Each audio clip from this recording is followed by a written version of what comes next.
Matondo mingi na bino ba téléspectateurs ya Vom Télévision bozomi penze belé na ngongo ya kolanda manaka na biso ya Vom Sport manaka oyoyo eza lokola ba manaka nyoso te o bande ko bazwaka libako kolanda betano mususu manaka oyoyo plus mingi yaka kotalisa ba cause o eza ko nyokola sport ya mboka Congo na kati ya sport tozana ba discipline belé tozana judo tozana boxe tozana karaté pe tozana basket pe na yemoko sport roi o ezali foot. Kasi na ba domaine wana nyonso kokoso mikakata no mokolo na mokolo eloko moko tezo tambolo kokende pa ba karateka na fédération na bango kokoso oya pa ba judoka kokoso pa ba boxe kokoso oya pa ba joueur kokoso na kokoso yango moni manaka na biso ya Vom Sport nde ya kasi kokotalisa ba kokoso uta wapi bato balelaka pona nini nde yango esalaka mokolo na mokolo esosolisaka bino elakisaka bino billet pe mai oyo bino boyebaki te toza biso moko te na plateau toza na bandeko tokabolaka na bango makanisi tozana tata na biso coach tata na biso matumona mbote na biso mbote ndeko tambi mbote pe lisusu na ndeko na ngaza wana mokangu pe bongo mbote suna bandeko balandi basubungu libako kolanda biso mokolo malolo matondo mingi tango bomuni tata matumona eliko lobaite azape moko te azape accompagner na moko pe susu ndeko so kabola makanisi mokolo na mokolo tata na biso mukangu tata mukangu mbote na biso mbote ndeko tambi mbote pe na doye matumona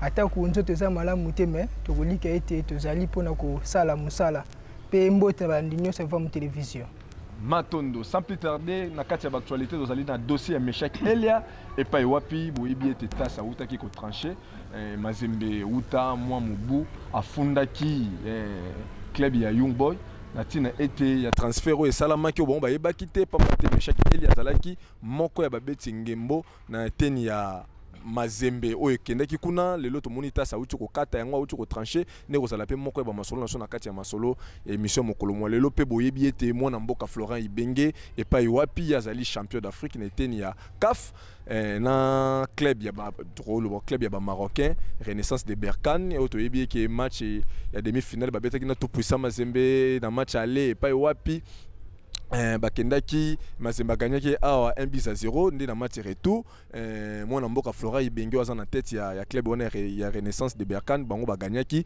tout puissant Mazembe 4-1 ne ba yo beta final na Orlando nde pa wapi bakendaki 1 partout nde na bati robinde tout puissant na bati robinde Renaissance de Berkane ye autaki ko remporter bati robi ezaki 5 contre 4 nde actualité fort nde yangwana eko mema biso na kati ya masolo na biso ya mokolo mwa lelo tata matumona dossier Meshak Elia tout puissant Mazembe autaki ko zala na dossier na ASV club wa fundaka ye ASV club tanga fundiye epai wapi toyebi dossier soara pena mwa tango championnat ko sila fédéral ni lina foot apesaka tout puissant Mazembe pe coupe mais ta sayaki ko trancher na sima nde senga kaete lina foot asenga na tout puissant Mazembe azong sa trophée azong sa ba médaille azong sa mbongo mais Mazembe kino lelo ning to aliko solola eloko na li solola pe ebeta bakalso sote ba pesaka ekutu ba itimato mukutu ba 2 semaines eleka lelo to kende ba 3e mois li solola pe kutu ebeta makate to ebite suka pe ndenge nini esilaka loboloko ya minga likaya Mazembe aboya ka décision ya tas mais kolala kolamuka yebepi Mazembe afundaki pe lisusu club ya Young Boy et pas wapi to moni tas pa traché na faveur ya Mazembe il faut ba dédommager 1 million de dollars américains tant Hollanda qui yango analyse ni ko sala entre nan Mazembe banene no ko boya no décision ya tas ya liboso ya mibale ko ndima poza na faveur na ye malobe pa na bino matono mingi ndeko tamina opesa biso maloba na koliki ya bakongo balobaka mona fula mukata ngodi andi ndenge balobaka omoni soki mwana kufi na kata mama na ye amoni bineke te mwana nga penda kufi mais soki mwana kufi na kata mutu mususu ko mobule finaki na kingo te boy neti okomona ba makambo ebele na makani na mutu na yo makambo ya tas oyo oui to sepeli parce que tas ezali instance moko munene ya suka trop apona makambo ya décision arbitraire to bien ezalaki eloko moko boye Mazembe aboyi kango ne bandeli a négliger quand lobi que non ba ke na instance alikolo aboyi ki yango pozaki ya vita. Parce que quand il y a faveur na bango en défaveur ya Young Boy tasakomi malamu omoni siko boye basepeli kasi tosepeli po Mazembe aki na raison moi na dossier wana Mazembe aza pena na raison pe azaki na raison parce que joueur oza sous contrat na club okei équipe enfin club est recommandé yo libanda mboka okene na kobeta na Belgique na nani na Anderlecht okomi kuna na Standard pardon okomi na Standard de Liège osali test non malamu test Sili et comme mukolo ya signer contrat base la joueur a signer contrat joueur à mon anité joueur à mon anité ba meko fouiller partout joueur à mon anité balandela bouy Belgique moment monité après quelques mois ba ko yoka ki azana Suisse a s'entraîner déjà na Young Boy. Est-ce que Young Boy na équipe on a fait na forum na grandeur yango ezaleli ils sont na site ils sont na ils sont vraiment bien structuré bien ils sont bien organisé Mazembe ça bien organisé Mazembe bazana site bazana news surtout est-ce que bango ba vérifier que joueur balanda qui parcours à joueur té ezala ki nango kaka encore topo tongo ba Young Boy ça clair moko munene il faut préciser eza lokola kaka ba Mazembe neti Mazembe ninga za awawa Young Boy za bongo na kata Suisse bazana site munene ndenge Mazembe bazana site parce que ba côté na site Mazembe banga ba mona ke joueur aza sous contrat mais bango bandimaki ba enrôler joueur na kata équipe et joueur bandi ko beta déjà bandi ko travailler par rapport ko bima ote ya kimaki mboka pona makamba abimi exilé politique. D'ailleurs, le ministre a confirmé qu'il y a un boyo qui bidon tout. Bah ça la information te pour c'est comment est-ce que le ministre a confirmé le quoi boyo lelo tout le banin est pesé sur club il y a Young Boy 1 million de dollars américains. Oui, ils a belé. Bon, bon, on a dit que ceux qui te lobby pour 1 million c'est belé par rapport à contrat bango ba comme signer ba payer wana ils ont un danger. Hein? C'est un peu tout le monde ba compte 4 millions, 40 millions même. Et puis le niveau déjà il a tout doublé. Dans match tout les semaines na week-end passé a doublé qui. Donc ça quand même grand joueur. Bambo on a pour nga ils ont un danger, ils ont un gravité. Ils ont un gravité mais to minimiser raté ce qui loko so likamo ko eli muninga so pas ba voisin moto epela ko sepelate pour comme ce ko pelela opi. Yebe na tourner boyaki lelo oyo ba tant ba trancher problème en faveur de Mazembe. Mazembe azalaki lokolo na en fait azalaki na raison et puis bazoki za uma totala bazongi saki na Mazembe. C'est que tant où hier sintan kuno pe bakati en défaveur ya Young Boy. Kasi bazo pe meshaka bazongi sepe na Mazembe. Mais ti lelo meshaka joko baka ko tant au lobby que ce week-end passé a doublé qui azoko baka ko beta. Ah mais yango to lobby. Pona nini ce que ça bongo. Parce que oya biso aza uma totala zaki trancher na nous premier tour zaki na lina foot. Nde muto a trancher kango na forme wana. Azu zao azongi se na Mazembe. Bazu vite ba retrancher 9 points. On comprend. Mais ce que tant ba ke na niveau tas ba reconduire bango ba pesi bango raison ba juna joueur ba tiki na club oyo asa lelo pour ba foot 1 million.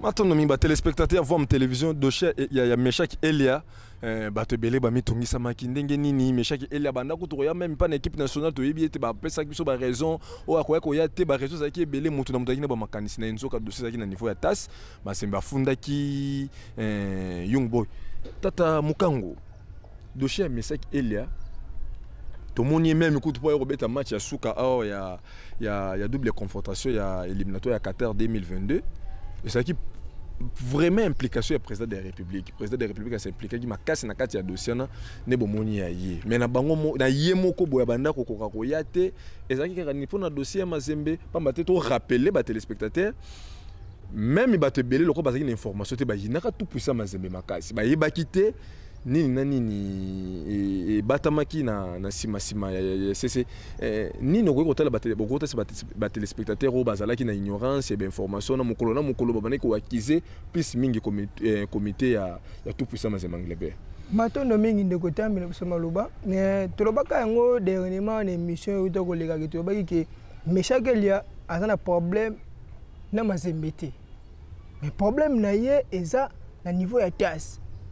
Mais à teka image ya Mazembe mabe na mission ya bato bakino presque bakino bayebaka ke Mazembe nde azali à la base il y a makambu na ye na équipe nationale parce que voit même autour de bango que ministre des sports a confirmé qu'il exilé politique. Donc tu es ça que tu es loko bazo sala oyo ke zongela bango Young Boy akozala sanctionné pour na biloko bazo sala. Tu sais une émission dernièrement tu es ça que tu es Young Boy akozala sanctionné lelo to moni yango Young Boy akozala sanctionné.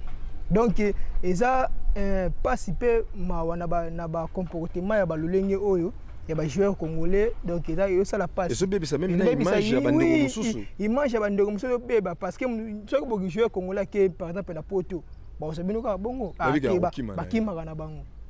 Eza bien te, eza propre. Alors faut batika biseli wana. Eza malamu mingi te. Donc bango pa niveau Mazembe bandimaka ba décision. Sur le bandimi te aspect na faveur na bango. Mais au basalaki na Mazembe. Il y a na vita. Il y a reçoit 1 million mais 100 000 offres sengela pesa vita. C'est na vita siko zongi wana pa boyi. Pena to landaki manager na bango ne dernièrement na betano. Bazo boya décision wana kaka ti lelo po na vita bazo boya. Mais lui seulement fait et si la gare boyi beta. Wana comme so mamba e ko mamba ndakuti. Mamba maison. Omi tungisa mana binote. To robek on émission to lekake. Mara mwana Mazembe ba beta il faut sont les 29 ba zonga ba beta juste phase aller so que si Mazembe robimani ga champion moi ma champion moi ba biloko wana ya wa pesa vita bon mitung sama na ya dia copie ça magi déjà donc eza malamu te donc biloko boye donc eza malamu te izo sala pena soni na mboka na biso ezo sala soni. To rappelé bino bandeko Meshak Elia tanga komi na mboka Belgique akenaki na identité a botamaki na 1992 mais koka mwatanga s'engager na Young Boy a komi mo na 1997 nde à partir wana tastanga monique mutu moko ba date de naissance mibale amekai ko landela ti bomoni dossier lelo ya boutir na faveur ya tout puissant Mazembe en Anglebert et tata moto mona to ko leka tebo et sans que to sanga ko lobelela yango reprise ya championnat ngo mais to moni moi ba président ba club belé c'est comme si ba lingi ndete championnat zonga bon au moni marambo yo tolo bango poto ke mulai pena mingete championnat lina foot azali instance supérieure parce qu'il y a un organisateur ya championnat azo ko organiser championnat de fois à décision équipe oyo ko beta te ba sanctionner bon so ba tiki bango ba point au bazanango so ba okita na zone rouge pour baza relégué bazande belé mais oui problème te net ndaki sa diringa a coach qui lettre qui a robeta te mais tu comprends que par rapport à problème au bazanango batika phase aller et si là comprendre phase aller si là calmement tu ebike mbongo o ba pesa ki 299 1000 et quelques dollars comme ça ba pesa pour na wana eza nyongo eza nyongo ba futi nyongo bongo siko oyo ba déplacement lelo o izo banda siko le 29 o bato ba no déplacer pour ba longwa a ba ki kananga bazonga boye mbongo wana ba futi déjà tata mokango bozo mona te ke ba président ba club basala ba on a raison ba mona ke ba rosala ba dépense moko ou apparaître comme si ça ba dépense moko inutile pourtant mutu championnat zongi faut fouta ba jouer au refuta ba jouer ne sika bolu ko na préparation ya saison prochaine ozo mona te ke quelque part to ko ba ke bande ko na bazana ba on a raison lina foot ndakoti ba on a kat na fédération mutu bati ba on a kat des autres na ministère à sport ingeta bazana raison mais solution za ke batika na bango championnat o to bande mususu na saison ekuya donc championnat o batika na bango yango solution yango na poso ba meki basala ono so basala ekosimbaka na ngaka te championnat o donc solution za ki batika na bango to sala kaka bon sponsor oui bon nyos ba osala ba sponsor so problème za wana abandaki liboso le 22 le abandaki le 15 le 15 kasi poso simbate yango le 22 leki to comme le 29 donc solution za batika na bango to sala susu marche mususu ya sika soki derrière clé monter ma pembe ya yekutu déjà ku ya à l'action na mokilimo maka ya robeta lisusu te so sainte loi lo papa kusuka te mais azwa 3 points na ye c'est tout mais ba club so ko beta na ye ba 3 points na bango ye a garder quand même nombre de points na ye za na ngwana soki a na zone rouge pose à reléguer pas de problème to bandela mususu ya sika solution zali to tika championnat o était tika là to bandela mususu ya sika saison prochaine bolanda ki tata matumona bolanda ki ba réaction ya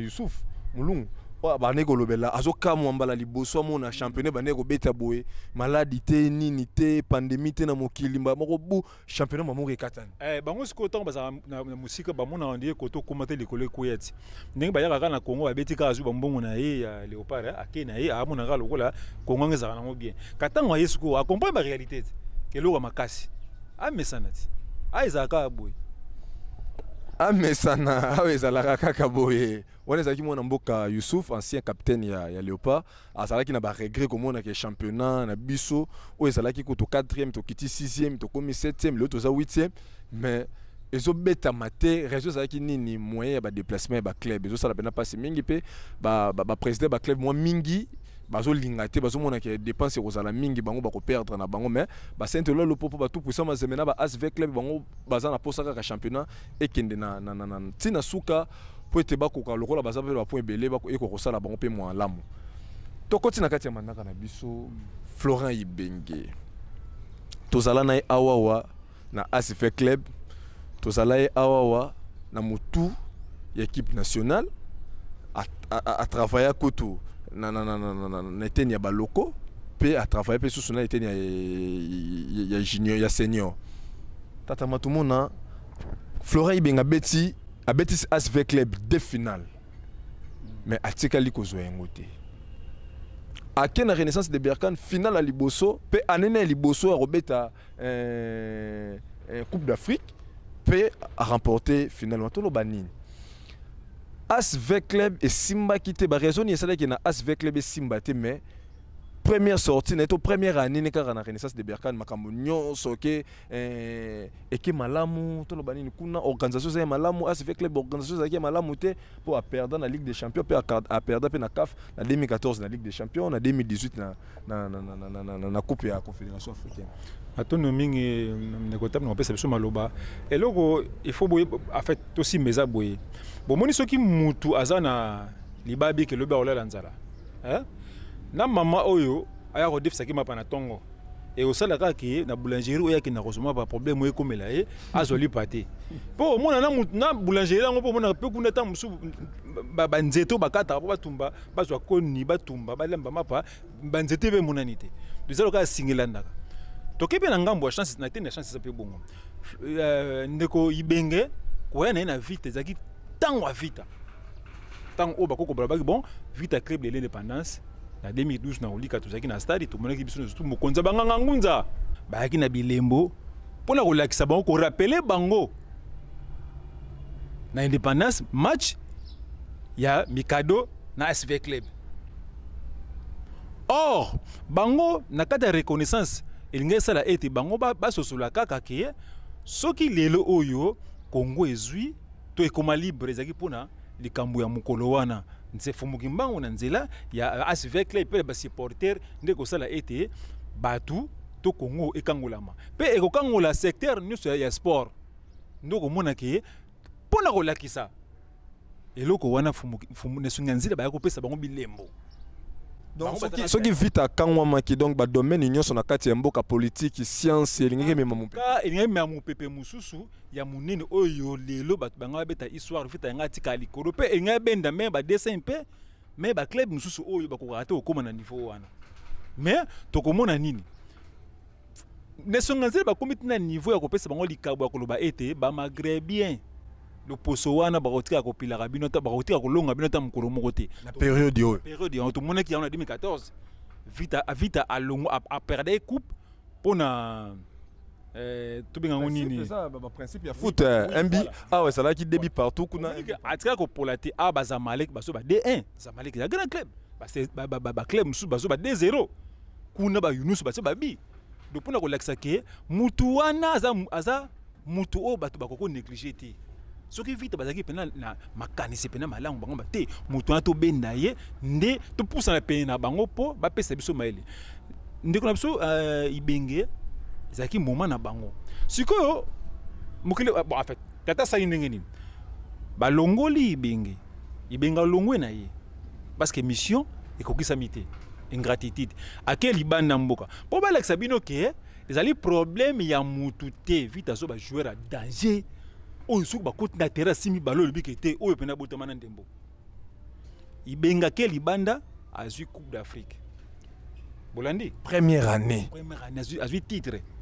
Kasi na vite écoute ça la deux finales azwati. Election nini? C'est que vite ça na problème. Donc attention qui lelo vite azongi susu na Coupe d'Afrique tout s'attendre na lelo côté malunga. Te tout s'attendre na lelo mota malunga. Wana za pena clair do na lelo côté parce que monebia omoni ibenge wana ibenge ndeko ibenge aza n'importe qui te. Aza bilembo penda ya tata mokeli na nzela ya foot. Oyo batindaki penda pona koya kokangola vite na leko wana pena.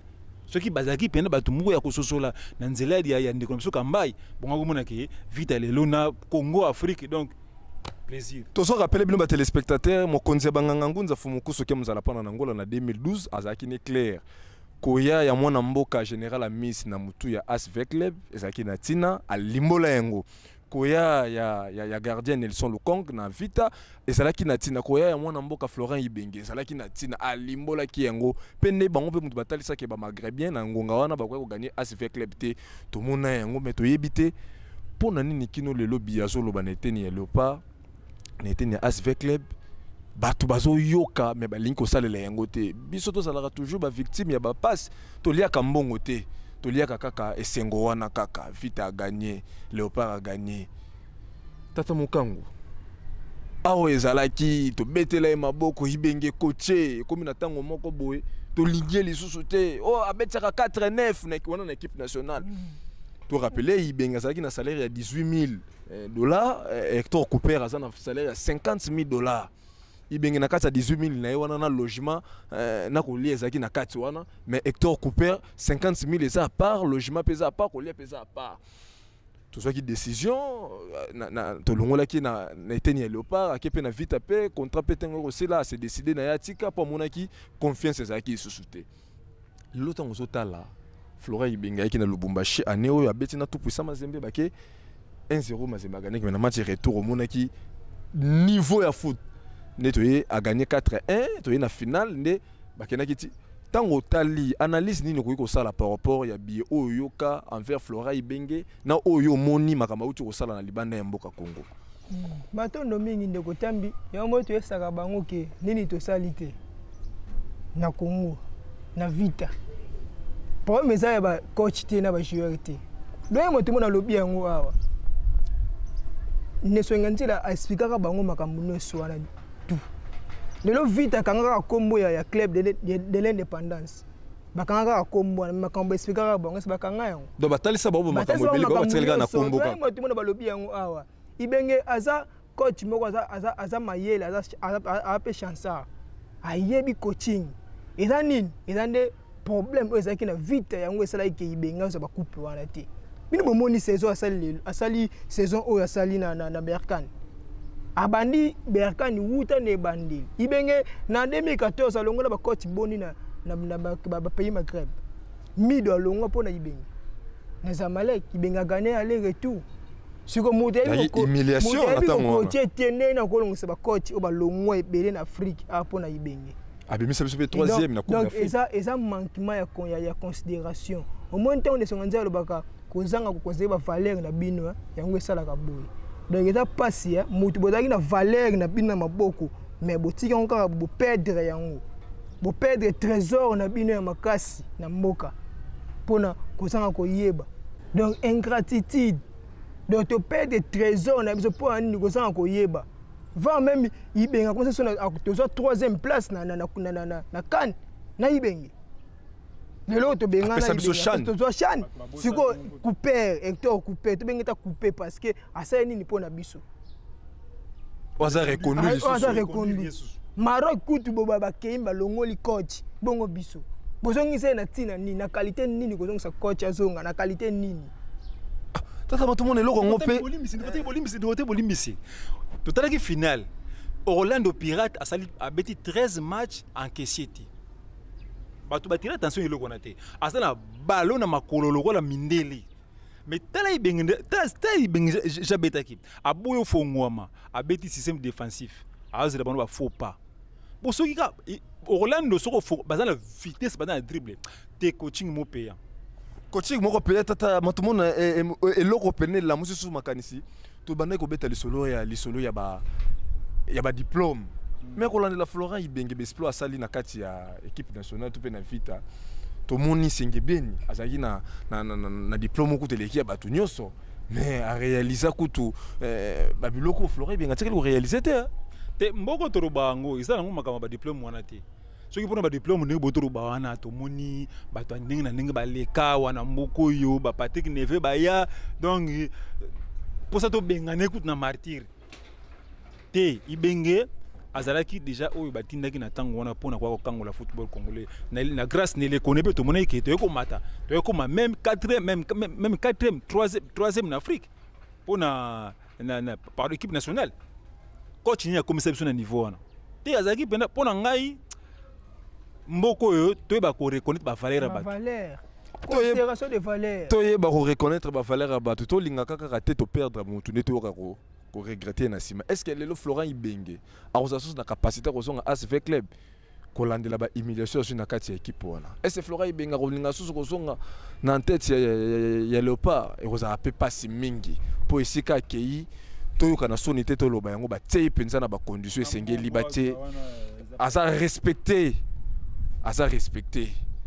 mokonzi abanganga ngunza ate ya kitanto komaki ASV club pasi na motema tata mokango to bendi suka ya manaka na biso ya émission mokolo mwa lelo nini o to lobaki te na moins 30 secondes ko kotalisa ba téléspectateurs ya Vom Télévision o nini ba ko retenir pour émission mokolo mwa lelo to so aka na conservation de valeur to so aka na ingratitude batika ingratitude na Congo to za la reconnaissant to yeba mamuto to ko sala kolanda makambo oyo ne songanzela baloba na biso so bataka yango pena la loupe mais le makambo nyonso to mona leo na sport congolais et comme la bisoté donc il faut considérer ezali bobiso tata matomona to bendi suka émission ya manaka mokolo mwa lelo nini ko kotalisa ba téléspectateurs ya Vom Télévision biso to loba boyene ko tambi koko na suka mboka bazali koko na suka mboka bazali ba mutu oyo alobaka makambo contrairement na batu nyonso bo meka bango mokomsusu bo pesa biso raison baza ba n'importe qui baza bato oyo baye batinda mi o baye spécialement pona kosunga biso bayindo tangu yango lokwa baza na bo moyi bo considérer bango bo mona bango na domaine ya sport to zala be mboka mobimba pe na nyonso tu pena nyonso tu tozala malamu to linga kaka te soki libe mabe komeli biso déjà to ko solution to za na moto oyo ayebisaka biso to atalisaka biso bio eko ya lobby na 2012 mokonzi banganga ngunza fumuku soki mzala pana na ngola alobaki lisolo période to komi ASV club l'équipe nyonso ba Maghreb ba ko gagner été c'est ngaki bo lukaye bato bazaki matoyi mangongi to ke final bo bossa na bino biye wana botala na final to perda nini esalaka moto alobisi bino likambo atalisi bino réalité boke bo bokolanda oya ye boke makambo esimbite bo poli équipe longo to raté coupe nini esalaka ete bo boya kozongela ebo to kendaki contrairement na makambo yebisa biso esimbite pona nini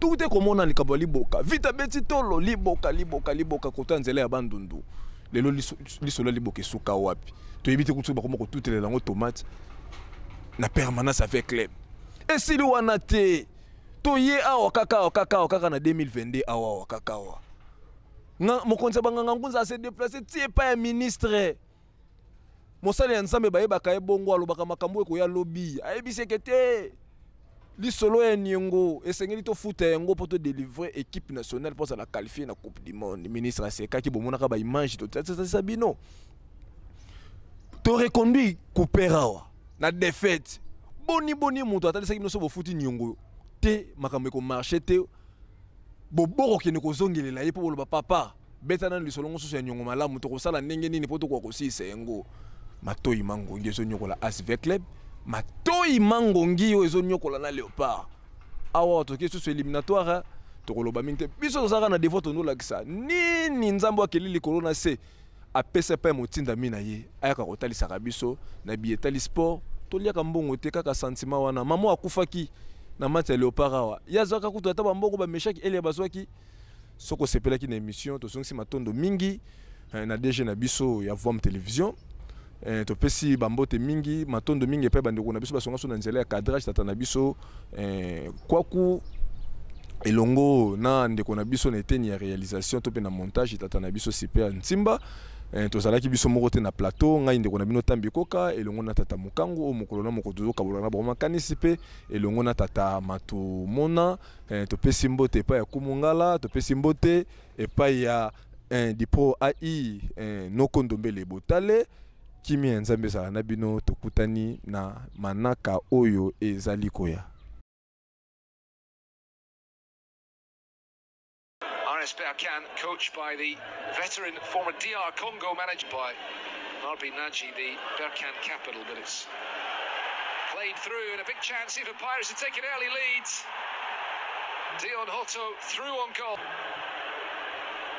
Well, a golden opportunity for Orlando Pirates to take the lead inside 3.5 minutes here. The ball through the middle of the... Unable to finish. Here he comes again. Laid back for the shot from the edge of the area. And it's Cabello Dlamini. Lorch gets it back again. Looking to play was behind El Fakhli. Collected by El Hilali. And into the middle again. And there's the shot from the edge of the area. Well, it packed a punch, that effort. El Hilali with the ball into the path of El Moussaoui, who'd made the... Once more falls to Pirates player in midfield. This is Goodman Mosele. It's a better delivery that time, and the header is just over the bar. Well, that was an opportunity for the Bijele, who scored 3 goals in this run to the final. Just had a little bit of a run on that ball up against Issoufou Dayo.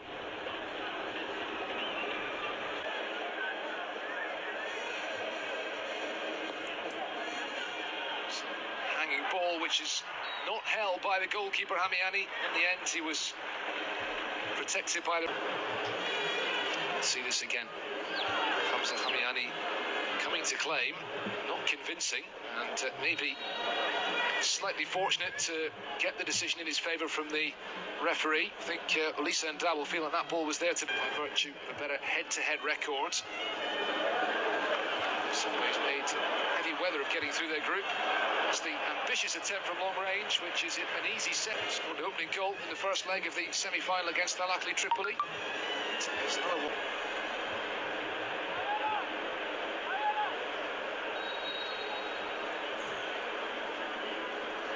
And Ali's delivery came off a Pirate's head on his... Hilali. Fakhli's delivery in it. Chance for El Bakri, just couldn't generate any that time. 6 different Moroccan winners of the trophy. So free kick is given.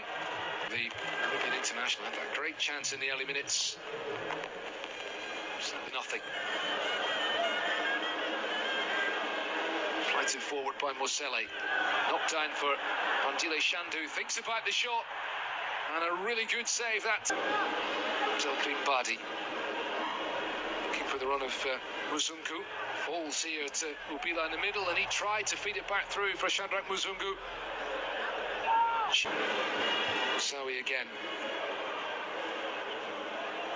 Nicely done by El Fakhli. Lays it back for El Moussaoui. Cleared away from inside the penalty box. Time it came to Pepra. Good defending from Mokadem, but Lorch gets the break of the ball. Looking for Hoto again. Hoto this time, maybe brilliant tackle from Issoufou Dayo. Terrific tackle. Lorch feeding the ball through. And there was the interception by Dayo. This is why the free kick has been given. Just on the edge of the box, the challenge by El Hilali on Pepra.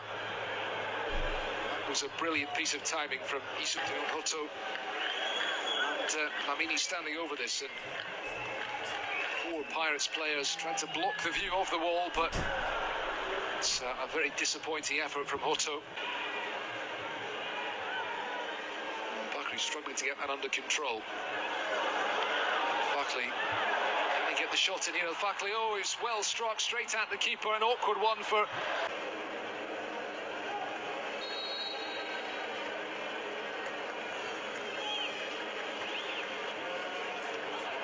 launched into the area. It was a dangerous ball. Osele, Chouari, back by Amini. Perhaps a chance for a shot from the edge of the box. Lorch striking it. He was brought down in the process. He looks to the referee, hoping for a free kick, but play continues.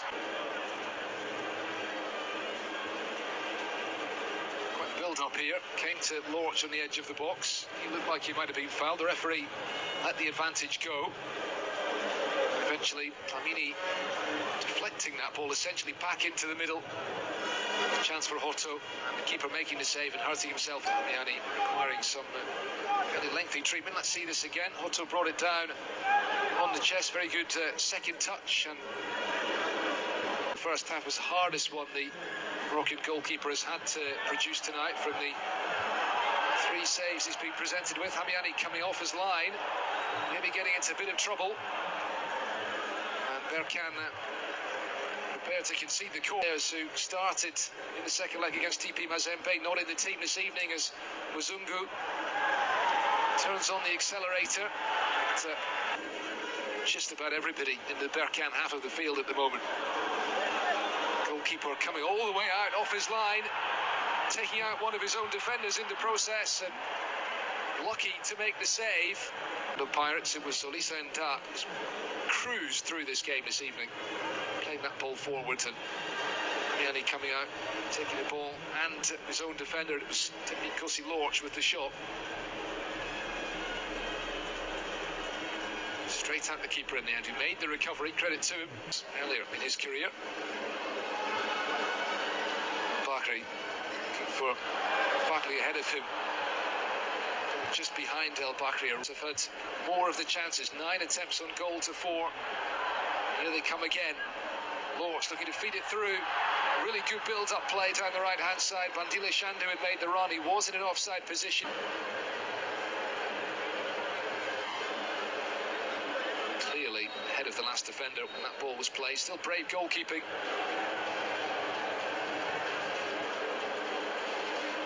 Touch through by Lorch, and just a nick to the forehead to the left-hand side. It's a dangerous ball in, which is not held onto initially by Richard Ofori. He does recover well. He's been pretty...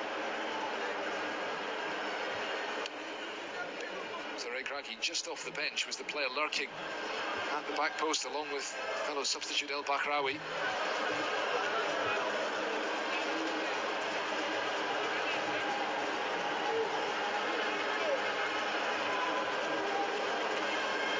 To throw quickly, Paddy's delivery and the attempt at the back post. Well, less said about that the better. Karim Badi's delivery from the right-hand side, and the attempt at the back post not going to trouble Richard Ofori. The face of goal. The face of goal. Desperate to put that right tonight. And Jelle scores, tucks it away brilliantly. Hamza Hamiani went the right way, but that was a superbly dispatched penalty. Takes nerve.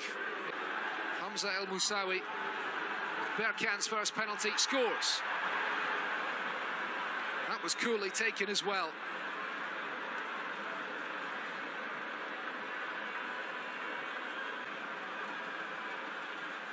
Tembikosi Lorch saved. Well, he went the same way as Happy Jelle. The goalkeeper went the same way. And Hamza Hamiani, who made several... Big moment for him now. As Goody scores, well, he goes the same way as El Moussaoui before him. Before he went the wrong way.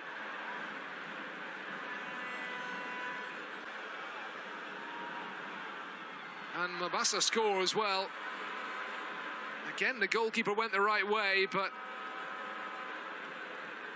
extra time. Scores again.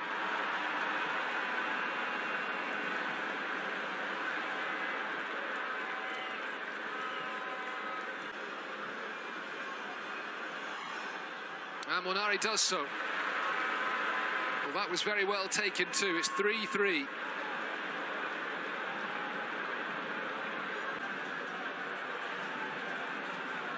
Against Richard Ofori. He does. Well, almost nonchalant from Issoufou Dayo. It's 4-3 to Berkane in the few minutes. It's come down to this. The two goalkeepers. Richard Ofori scores. Absolutely smashes it into to keep out the next penalty. To keep his side alive. It's a life. He's already scored a couple of goals in this campaign in the qualifying rounds, right back at the start to win the trophy. He's done it. Brahim El Bakraoui, Federation Cup again. African League. Can they salvage something from their domestic campaign? Last league games, a 1-0 defeat at TS Galaxy at the start of this month. Scored a goal, never mind won a game in their last 3 league outings. Some performance from Lisa Dar this evening. Nigerian champion here last year with Aqua United. And, of course, takes the commiseration.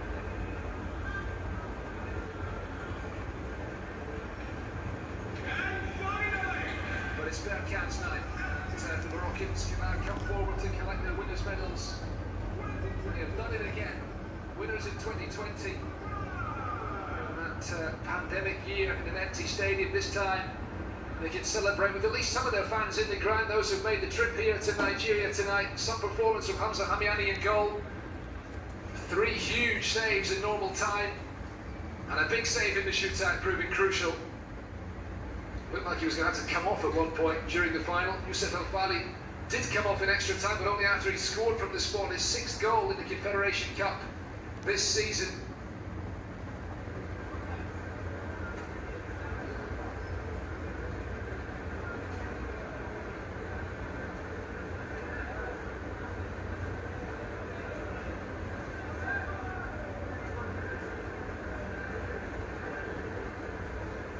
Finishing as the joint top scorer in the tournament with Victorien Adebayor of the national gendarmerie team in Niger.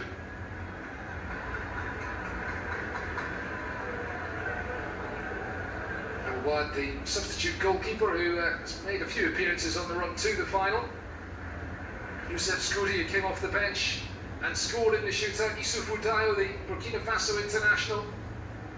A hero again for Berkane in a Confederation Cup final after being the match winner in 2020. Cherki El Bakri, who toiled up front tonight for much of the game.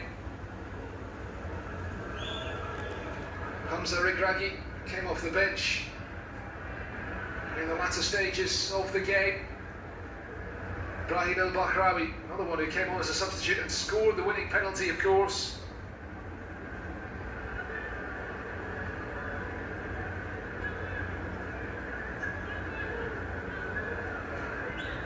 Shadrack Muzungu, one of the newer faces in the Berkane team, played his part on the run to the final. 9 goals altogether for him this season, and start this evening before being replaced by Twisila Kisinda. Mehdi Hubila, number 20, brought into the team tonight, and the youngster Amadou Camara as well, who played his part.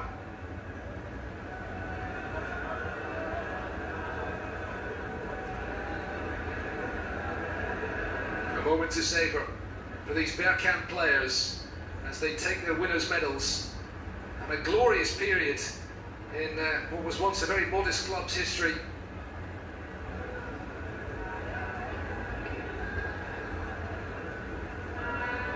Winners of the Domestic Throne Cup in 2018, winners of this trophy in 2020, and now again under Florent Ibenge, who came in for this season, suffered a road accident just a few weeks ago, still under recovery from that, but it's not stopping him smiling tonight and masterminding his team's victory.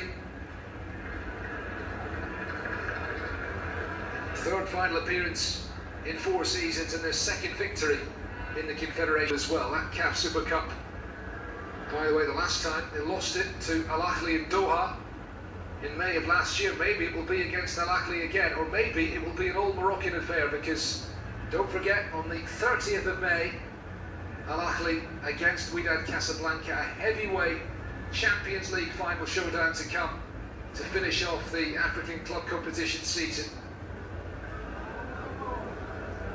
Al Ahly, the record African champions, Wydad Casablanca, a club on course to win the domestic title again, sitting a point clear of Raja Casablanca with a game in hand. Berkane down in 9th position, but they can still climb up a few places. Just 4 points adrift of Maghreb Fez in 3rd place in the table. Just depends now what their motivation is like, having won this competition, whether they want to really finish the season on a high, or whether they will struggle to find that motivation to keep going after this incredible success in the Confederation Cup once again.